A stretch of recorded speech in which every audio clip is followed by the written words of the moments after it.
welcome to Walk the Talk. Our today's guest is a lead vocalist and bass guitarist of one of the oldest and most renowned band of Nepal. This band raised to limelight in early 90s. This band has given us hit songs like Chia Barima, Lukna Deu, Euta Chittiko Saharale and many more. I think you have guessed it. Yes, we have with us the frontman of the X band, none other than Shiva Mukhia. Welcome there, welcome to the show. Thank you. Namaste. सन्चै हुनुहुन्छ है? सन्चै छु। All good. एकदमै। अनि केमा व्यस्त हुनुहुन्छ त आजभोलि? अहिले खासै केमा पनि व्यस्त छैन, अब यही लाइफ रनिङ गरिरहेछ हैन। त्यसमा अब अहिले भन्दाखेरि ठ्याक्कै भरियाको जीवन बिताइरहेको छु भन्नु पर्ला। के चाहिँ बोकिराख्नु भएको छ त त्यसो भरियाको जीवन बिताउनलाई? यो 2 वर्ष यो कोभिडले गर्दा दिमागको बोझ बोक्दैछु के म। मैले इन्ट्रोमा त भने that you are a lead vocalist and bass guitarist of the X band, right? तर यति मात्र होइन, you have many feathers in your hat. के चाहिँ छ दाइ तपाईको मुखबाटै सुनौ न। भन्नाले अब बिसाइड म्युजिक चाहिँ अब मेरो फिल्म मेकिङ हो हैन। फिल्म मेकिङ चाहिँ मेरो एउटा के भने हबी हो। तपाईँ यो हबीलाई अलिकति सिरियसली नै लिनु भएको किनभने तपाईले एजुकेसन वाइज पनि कम्प्लिट नै गर्नु भइसकेको छ फिल्म मेकिङ हैन? यो पनि आर्ट एन्ड क्राफ्ट हो हैन, आर्ट फर्म हो। फिल्म र म्युजिक भनेको एउटै प्लेटफर्म हो, अडियो एन्ड भिडियो। हामीले आर्ट फर्ममा काम गरिसके पछाडि कुनै पनि चिजलाई सिरियस लिनुपर्छ भन्ने चाहिँ मेरो सोचाइ हो के।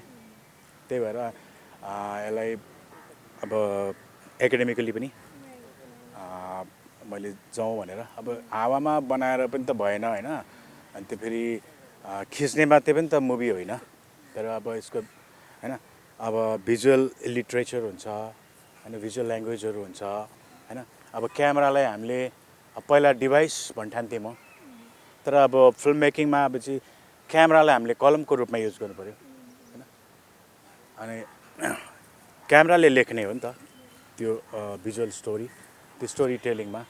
अनि त्यस कारणले गर्दा पनि अलि ज्ञान लिनुको लागि पढ्नुपर्छ भन्ने मलाई लाएर पढेको। हामीले धेरैचोटि सुनि चाहिँ सकेका छौँ होइन, द एक्स ब्यान्डको फर्मेसन कसरी भयो, तपाईँहरू कसरी चाहिँ एसएलसीको छुट्टीमा चाहिँ यो ब्यान्ड फर्म भयो र एउटा रहरको कारणले मात्र अगाडि आउनु भएको भनेर, राइट? त्यो बेला त्यो रहरको कारणले तपाईँ चाहिँ आउनुभयो, तर घर परिवारमा त त्यस्तो आफ्नो बच्चाहरू चाहिँ यही फिल्डमा लागोस्, नाचगानमा लागोस् भनेर त हुँदैन थियो नि होइन? तपाईँको फ्यामिलीबाट चाहिँ कस्तो थियो त्यो बेला? गाह्रो थियो। अब कसरी भन्दाखेरि त्यो जमाना नै कस्तो जमाना थियो भने कसैको छोराछोरी डक्टर, पाइलट, इन्जिनियर, थोरैमा लयर हुनै पर्थ्यो क्या। तर मलाई चाहिँ अब मलाई त्यस्तो मन परेन भन्नु पऱ्यो। अनि मैले चाहिँ म्युजिकलाई रोजेँ। अनि यतापट्टि गएँ, अनि मेरो साथीहरू पनि यसरी जम्मा भयो होइन। अब घरमा बेसरी गाह्रो त गाह्रो थियो, किन भन्दाखेरि अब म्युजिक भन्ने बित्तिकै गाइने भन्थ्यो क्या होइन। अब गाइने भनेको नराम्रो कुरा होइन नि होइन, आर्ट हो नि, त्यो त जसले पाए त्यसले गर्न सक्ने कुरा पनि त होइन होइन, गीत गाउने भनेको। अनि त्यो सिकाएर सिक्ने कुरा पनि होइन होइन। अनि त्यो जन्मेरै लिएर आउनुपर्ने कुरा हो। त्यो कुराहरू अहिले आएर चाहिँ बुझिरहेको छ है। अहिले आएर अहिलेको प्यारेन्ट्सहरूले चाहिँ एकदम बुझिरहेको छ। त्यति बेलामा हामीलाई एकदमै गाह्रो थियो, लुकी सिक्नु पर्थ्यो है। अनि कतिको गाली खाइन्थ्यो या त्यस्तो कुनै इन्सिडेन्ट छ? गाली त भन्नाले मेरो परिवारमा चाहिँ गाली चाहिँ गर्नुहुन्न थियो है। अब तर रिसाएको त नेचुरली थाहा पाइन्छ नि, रिसाउँछै हुन्थ्यो। अनि कुन समयमा गएर चाहिँ थाहा भयो कि ल अब हाम्रो छोराले चाहिँ म्युजिकबाट पनि केही चाहिँ गर्छ है, जस्तो उहाँहरूलाई चाहिँ कसरी फिल भयो जस्तो चाहिँ तपाईँलाई लाग्यो? खै त्यो त अहिलेसम्म फिल भएको छैन जस्तो लाग्छ भन्नुहुन्छ होइन। अब यस्तो कहिले चाहिँ अब मिडियाहरूतिर आउँछ होइन, अरूले सोसाइटीमा छरछिमेकहरूले कुरा गर्दाखेरि प्राउड फिल चाहिँ गर्नु हुँदो रहेछ होइन। कहिले भन्नुहुन्छ आमाले बुवाले।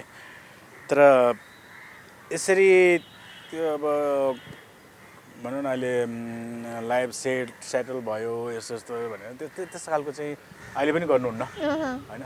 म आफूलाई पनि लाग्दैन क्या लिटरली होइन।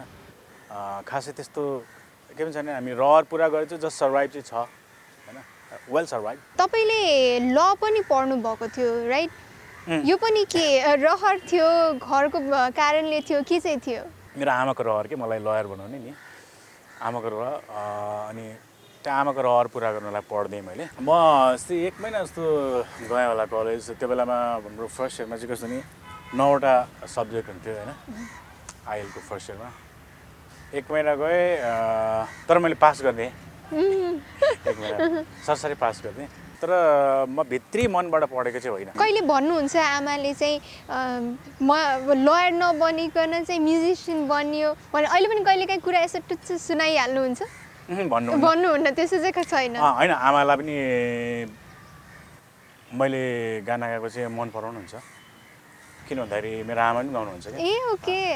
अब यसरी प्रोफेसनली चाहिँ गाउनुहुन्न हजुर तर बिहान बिहान पूजाहरू गर्नुहुन्छ होइन त्यो बेलामा भजनहरू मेरो आमाले भजन फेरि आफै कम्पोज गरेर गाइदिन्छ। सो छन् परिवारमा अरू पनि म्युजिकमा इन्क्लाइन व्यक्ति छन्? मन पराउनुहुन्छ गाउनुहुन्छ राम्रो तर त्यो बेलामा उहाँहरूको पालामा चाहिँ त्यस्तो रेकर्डिङ स्टुडियोहरू थिएन होला सायद होइन। अनि मेरै पालामा थिएन अब के उहाँहरूको पालाको कुरा गर्नु मेरै पालामा त अब सिम्फोनिक एउटा स्टुडियो थियो अनि रत्न रेकर्डिङ संस्थान थियो अनि रेडियो नेपाल थियो अनि साङ अडियो भन्ने थियो त्यति त थियो होइन। अब प्राइभेट त्यो रेकर्डिङ स्टुडियोमा गर्नु भनेको एकदमै आकाशको तारा खसाउनु बराबरै हुन्थ्यो कि अनि उहाँहरूको पालामा त अनि कसरी थियो होला र होइन अनि उहाँले त्यसरी प्रोफेसनली जानु भएन तर त्यो जिन चाहिँ ममा सरेको हो कि है। सो जस त्यो जिन तपाईँकोमा सरेको चाहिँ हाम्रो लागि चाहिँ सौभाग्य नै भयो भन्नु पर्ला होइन बिकज त्यो कारणले चाहिँ आज एक्स ब्यान्ड हामी सामु छ र यस्तो राम्रो राम्रो गीत हामीले सुन्न पाइरहेका छौँ अझै पनि राइट। हामीले एक्स ब्यान्डकै कुरा गर्नु पर्दाखेरि जुन बेला तपाईँहरूले सुरु गर्नुभयो होइन तपाईँले भन्नुभयो रेकर्डिङ स्टुडियो नै त्यति थिएन लाइकवाइज बायस पनि त्यति थिएन लिसनर्स भए तापनि कसैट बिक्री गर्नलाई तपाईँहरू आफै लाग्नु पर्थ्यो भनेर सुन्नुमा आएको थियो यो कुरा चाहिँ कतिको सही हो कि आफैले चाहिँ हुन्छ नि कसैट एउटा टोकरीमा राखेर बेच्नुहुन्थ्यो भनेर पनि सुनेको थिएँ इज इट ट्रु? टोकरी त नभनौँ त्यसलाई कागजको कार्टुन हो त्यो बेलामा गाह्रो थियो किनभने यस्तो म्युजिक स्टोरहरू धेरै थिएन अनि फेरि नयाँहरूलाई त्यो प्रोफेसनल म्युजिक स्टोरहरूले डिस्ट्रिब्युसन पनि गरिदिँदैन थियो कि यदि गऱ्यो भने पनि 1000-2000 क्यासेट हामी आफैले किन्नु पर्थ्यो कि अनि त्यस कारणले हामीले मैती देवीको मन्दिरको त्यो चौतारामा राखेर त्यो 700वटा क्यासेट चाहिँ हामी आफैले बिक्री गरेको। तपाईँहरूको फर्स्ट एल्बम अनि अगाडिकै कुरा गर्नु पर्दाखेरि तपाईँलाई तपाईँको फर्स्ट रेकर्डेड गीतको सम्झना छ? कुन चाहिँ थियो कस्तो थियो त्यो एक्सपिरियन्स कति एक्साइटेड हुनुहुन्थ्यो नर्भस हुनुहुन्थ्यो? परदेशी मान्छे हो होइन पल्लो डाँडामा बसेकी कान्छी एक्साइटमेन्ट भन्दाखेरि मलाई एक्चुअली स्टुडियोमा कसरी गाउनुपर्छ नै थाहा थिएन क्या सर र गएँ वान टेक हान्थेँ मैले सक्यो मैले त्यो मेरो फर्केर हेर्दा एल्बमको 6वटा गीत वान टेक छ मैले कहिले पनि रिटेकै गरिनँ। अहिले पनि त्यो पुरानो गीत सुन्दा कुनै कुनै ठाउँमा मलाई आफैलाई त्यो सफोकेसन हुन्छ क्या यति लामो ब्रिदिङसम्म मैले एउटै ब्रिदिङमा गाएर छु यति लामो वर्डहरू नि त्यो अब पज गर्ने ब्रेक गर्ने टेक्निकहरू थाहा थिएन नि त त्यो एक्सपिरियन्स अहिले सम्झिँदा एकदम कस्तो रमाइलो लाग्छ के। यो त भयो रेकर्डिङको कुरा होइन फर्स्ट रेकर्डेड सङको कुरा फर्स्ट लाइभ पर्फर्मेन्सको एक्सपिरियन्स कस्तो थियो कहाँ थियो कति थियो क्राउड? हाम्रो लाइभ एक्सपिरियन्स मैती देवी चौरमा थियो फर्स्ट टाइम भएर होला अनि त्यो सबै ओपनिङ सकिसकेपछि मैले चाहिँ अहिले पनि याद छ मलाई साथीहरू अब के गर्ने भनेर सोधेछु क्या अहिले पनि याद छ मलाई त्यो अडियन्स चाहिँ म्याक्सिममै थियो क्या अडियन्स चाहिँ अब अनि धेरै अडियन्सहरूले त्यो बेलामा त यस्तो लाइभ सोहरू भनेको चाहिँ एउटा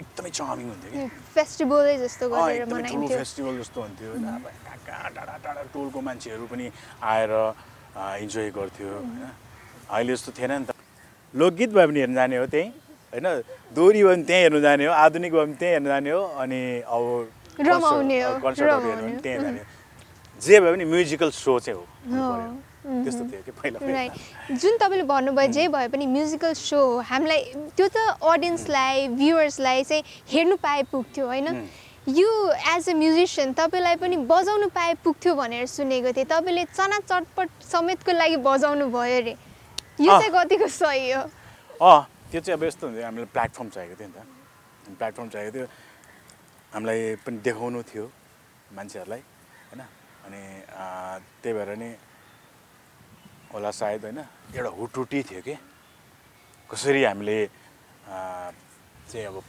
आफ्नो पर्फर्मेन्स देखाउने आफ्नो ट्यालेन्टहरू देखाउने होइन त्यो अडियन्सको अगाडि भन्ने एक किसिमको हुटुटी थियो त्यही भएर होला हामी पैसा सैसा मतलब थिएन जे गरेर भए पनि हामीले पर्फर्मेन्स चाहिँ गर्नु पाउनु पऱ्यो क्या त्यस्तो स्थिति थियो अब अहिलेको जस्तो बिना पैसामा चाहिँ नगाउने थिएन जो चना चटपटको लागि पनि गाइयो रमाइयो त्यसैमा राइट सो यस एकदमै खुसी लाग्यो दाइ होइन तपाईँले आफ्नो यत्रो भित्री कुराहरू यस्तो खुलेर हाम्रो लागि भनिदिनु भयो अब दाइ यहाँ हुनुहुन्छ हाम्रो सामु चियाबारीमा चाहिँ कसरी नसुन्ने होला होइन 2 लाइन हाम्रो भ्युवर्सको लागि 2 लाइन भने कि मलाई त्यो युकेबाट कल आएको याद आउँछ यहाँ राति 3 बजे म सुतिरहेको हुन्थेँ नि त होइन यहाँ त राति हुन्छ उता पो दिउँसो 3 बजे राति फोन गरेर दाइ म हजुरको बिग फ्यान प्लिज मलाई च्याङबा दाइ 2 लाइन सुनाइदिनु 2 लाइन भने कि मलाई त्यही मात्रै याद आउँछ के सो हामीहरू एक प्याराग्राफै सुन्नुहुँदैछ भयो ओके सो यस चियाबारीमा from none other than Shiv Mukhiya himself live देखे तिमीलाई हिजो है राति सपनीमा विपनीमा भेटेको थिएँ डाँडापारीमा हो डाँडापारीमा चौतारीमा चियाबारीमा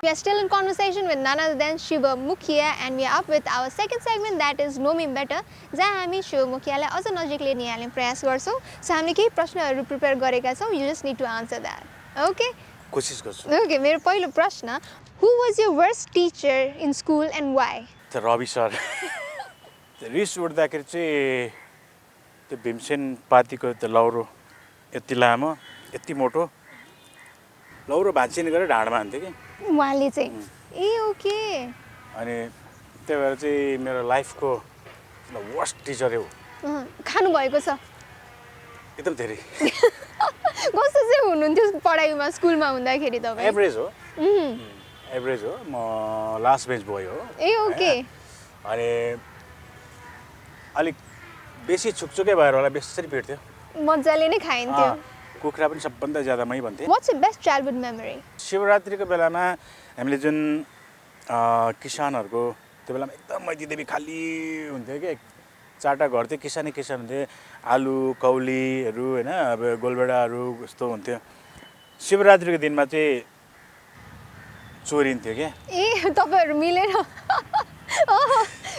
सुरेन्द्र होइन सुरेन्द्र म हामीहरू क्या मेरो ड्रमर सुरेन्द्र अनि त्यो बेलामा चोर्नु गइन्थ्यो क्या त्यो चाहिँ एउटा रमाइलो एउटा डर होइन त्यो एउटा कस्तो नै मैले चोरेर ल्याएपछि त्यो आफूले अचिभ गरेको त्यो भिक्ट्री फिल गर्ने होइन अब त्यो चिजहरू चाहिँ एकदम त्यो बच्चाको सबैभन्दा मेमोरेबल त्यही नै ओके एकदम रमाइलो कुरा okay next if you had to pick a new name for yourself what name would you pick and why मलाई यही नाम ठिक छ मेरो नारायणदेखिको नाम यही एउटा मात्रै हो ए ओके ओन्ली नेम किनभने म शिवरात्रिमा जन्मेको would you consider yourself as a romantic person no why so म किनभने मेरो म्यारेज पनि एरेन्ज म्यारेज हो म त्यस्तो म्युजिकमा लाग्नुभन्दा अगाडि मेरो स्कुलमा कलेजमा मेरो छोरी मान्छे साथी नै छैन never we never saw any models in your music video expand को म्युजिक भिडियोहरुमा कहिले पनि हामीले मोडलहरु देखेनौ हैन त्यसको पछाडीको कारण चाहिँ के हो हामीले नराखेको चाहिँ अब हामीले पहिला एप्रोच गरेको थियो होला सायद हाम्रो गीतलाई मन नपराएर मोडलहरू नआइदिएको पनि हुनसक्छ। ओके हाम्रो गीत झुर भएर होला नआइदिएको हुनसक्छ। पछि हामीले कस्तो सोच्यो भने मोडल हामी पनि त हो नि, हामी आफू पनि त मोडल हो नि, ल हामी आफै बस्दिने भनेर अनि पछि त्यही ट्रेन्ड भयो क्या। ओके कहिले पनि सोच्नु भएन कि जब चाहिँ एउटा पिक लियो नि होइन द एक्सप्यान्डले मोडल चाहिँ हाल्नुपर्छ जस्तो कहिले लागेन? खासै लागेन, किन भन्दाखेरि हामीलाई हाम्रो फ्यानहरूले चाहिँ त्यही चिज नै मन पराइदिनु भयो क्या। With this we have come to the end of our know me better segment. यसका साथसाथै हामीले तपाईँको बारेमा धेरै थाहा नभएका कुराहरू थाहा पायौँ र अब हामीसँग एउटा लास्ट सेगमेन्ट बाँकी छ, but once again after short नाममा, right? Please to enjoy this song. Now we are up with our last segment and very fun segment, that is rapid fire, जहाँ हामी तपाईलाई केही ऱ्यापिड प्रश्नहरू गर्छौँ र तपाईँले त्यसको फायरी आन्सर दिनुहुन्छ भन्ने आशा गर्छौँ हामीहरू। कोसिस गरौँ, कमजोर छु म त्यस्तोमा। हुनुहुन्न भन्ने चाहिँ हामीहरू एक्सपेक्ट गर्छौँ र मेरो पहिलो प्रश्न तपाईँलाई, what's the best and worst thing about being Shiva Mukhiya? कस्तो गाह्रो गाह्रो क्वेसन आएको दैट।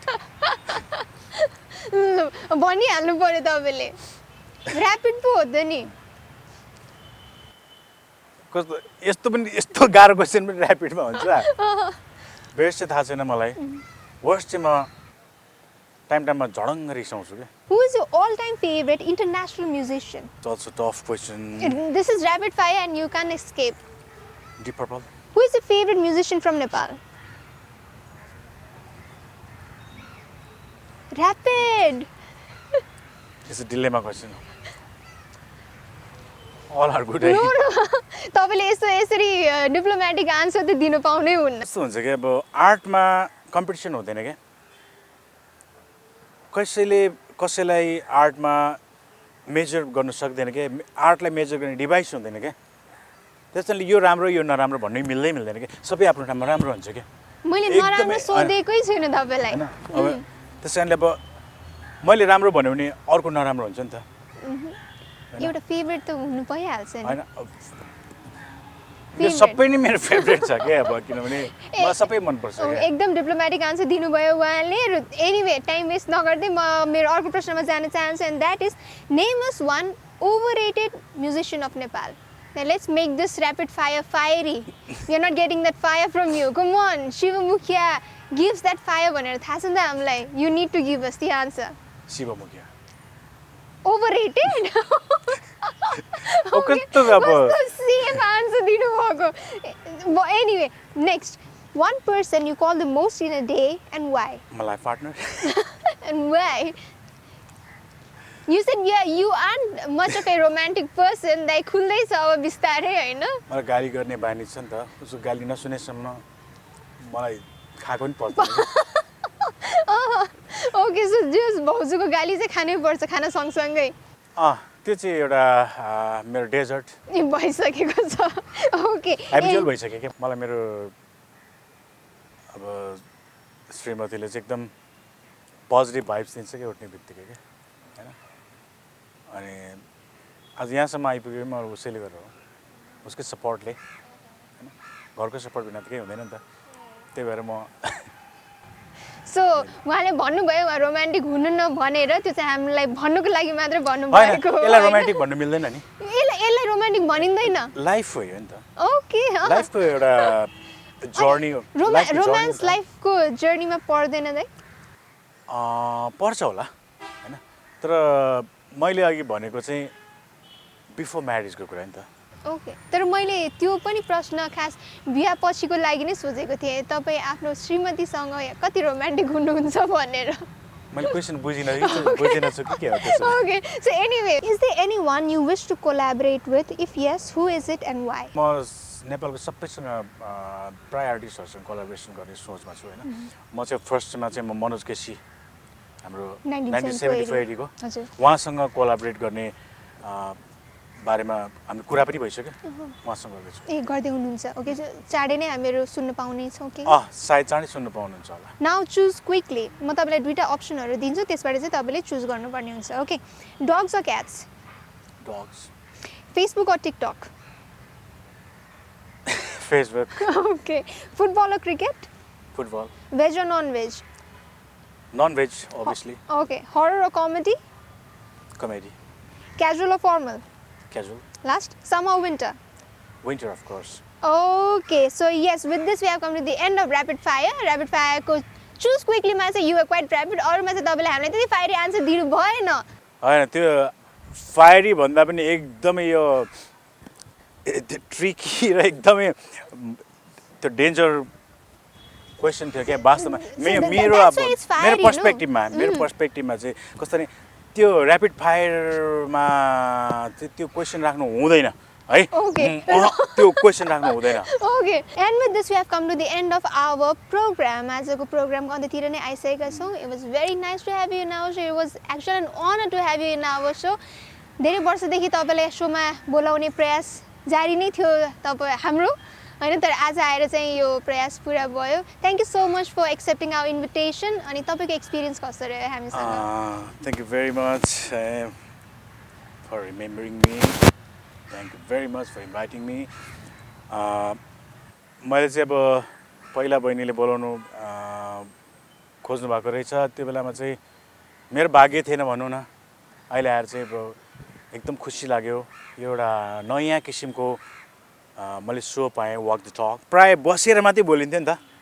अब वक गर्दै बोल्दाखेरि कस्तो अर्कै फिलिङ हुँदो रहेछ. टाइम गएको नि थाहा नहुँदो रहेछ क्या. यो टाइम पुरा कम्प्रेसन भएको फिल हुँदो रहेछ क्या. होइन, यो नयाँ प्रोग्राम रहेछ. एकदम खुसी लाग्यो मलाई है. यो चाहिँ अब कार्यक्रम एकदमै वर्षौँ वर्षसम्म चलिरहोस्, मेरो शुभकामना. Thank you so much. अब जाँदा जाँदै तपाईँहरूको त्यत्रो फ्यान फलोवर्स हुनुहुन्छ, हाम्रो भ्युवर्सलाई पनि केही मेसेज? म सम्पूर्ण AP1 टेलिभिजनको यो वक द टक सो हेरिरहने सम्पूर्ण दर्शकहरूलाई चाहिँ म के भन्न चाहन्छु भने तपाईँहरूले नै कलाकारहरूलाई माया गरिदिने हो हैन. तपाईँहरूले नै हामीलाई माथि पुर्याइदिने हो. मैले अरू केही पनि भन्दिनँ. सिर्फ तपाईँहरूको सल्लाह सुझाव चाहिँ जहिले पनि दिँदाखेरि पोजिटिभ रूपमा दिनुहोस्. गल्ती भयो भन्दा पनि सुधार्नु पर्ने भनिदिनुहोस् हैन. तेरो यो गल्ती भयो होइन कि तेरो यो सुधार्नुपर्छ है भनिदिँदाखेरि कुरा एउटै हो, तर सुन्दा कस्तो राम्रो लाग्छ. इन्करेज हुन्छ उनीहरू हैन. जो आर्टिस्टले पनि धेरै दुःख गरेको हुन्छ हैन, उसको प्रोडक्सन मात्रै देख्ने हो हैन, प्रोडक्ट मात्रै देख्छ, तर प्रोसेस देख्दैन. त्यसैले प्रोसेसलाई तपाईँहरूले बुझिदिनुपर्छ. त्यसैले तपाईँ सबैलाई एकदम कमेन्ट्स गर्दाखेरि, फिडब्याक दिँदाखेरि, सल्लाह सुझाव दिँदाखेरि पोजिटिभ वेमा दिनुहोस्. Yes, that was very down to earth Shiva Mukhia from The Expand. I'll be back with yet another guest next week. Till then, keep watching AP1 HD.